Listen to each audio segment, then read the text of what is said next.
21 দিন হ'ল জুবিনৰ লগত কি হৈছিল আমি জানিবই লাগিব।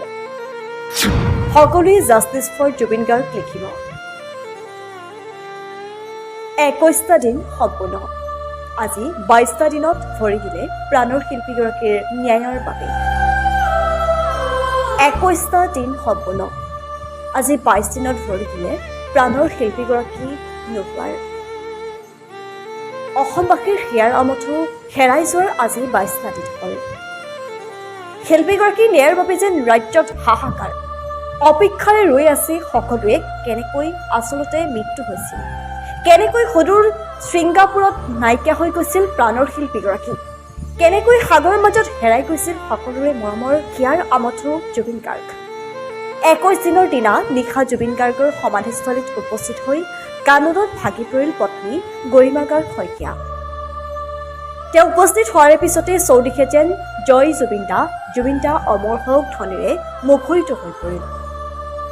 প্ৰাণৰ শিল্পীগৰাকীৰ সমাধি ক্ষেত্ৰত পোৱাৰ পিছতে যেন কান্দোনত ভাঙি পৰিল পত্নীগৰাকী। জুবিনৰ সমাধি ক্ষেত্ৰত অনুৰাগীৰ মাজত কান্দি কান্দি মন্তব্য কৰিলে পত্নী গৰিমা গাৰ্গ শইকীয়াই। 21 দিন হ'ল জুবিনৰ লগত কি হৈছিল আমি জানিবই লাগিব। জুবিন গাৰ্গৰ মৃত্যুৰ ন্যায় বিচাৰি আমি সকলোৱে জাষ্টিছ ফৰ জুবিন গাৰ্গ লিখিবই লাগিব। আপোনালোকে সকলোৱে জাষ্টিছ ফৰ জুবিন গাৰ্গ লিখিবই। আমি জুবিনৰ ন্যায় পাবই লাগিব।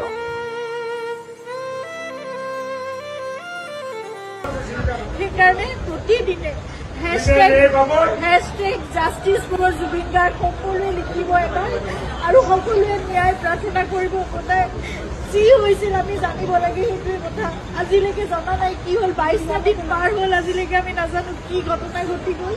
কিন্তু আপোনালোকে সকলোৱে লিখিব। আপোনালোকৰ ছ'চিয়েল মিডিয়া আছে, এখন যুদ্ধৰ আমাৰ সকলোৰে এখন হাতত প্লেটফৰ্ম আছে। সকলোৱে প্ৰাৰ্থনা কৰাৰ লগতে আপোনালোকে জাষ্টিছ বিচাৰিব লাগিব। সেইকাৰণে আমি খুব ধৈৰ্যৰে আমি অপেক্ষা কৰি আছোঁ, কিন্তু সেই ন্যায় আমি পাব লাগিব। সেইকাৰণে সেই যুঁজখনত আমি সদায় ব্ৰতী হৈ থাকিব লাগিব। আপোনালোকক প্ৰাৰ্থনা জনাইছোঁ, hashtag justice for Zubeen Garg সদায় লিখিব। আপোনালোকে সদায় লিখিব, সদায় দাবী কৰিব, সদায় অনুৰোধ কৰিব, সদায় প্ৰাৰ্থনা কৰিব। কিন্তু আমি কোনো অশান্তি বিচৰা নাই।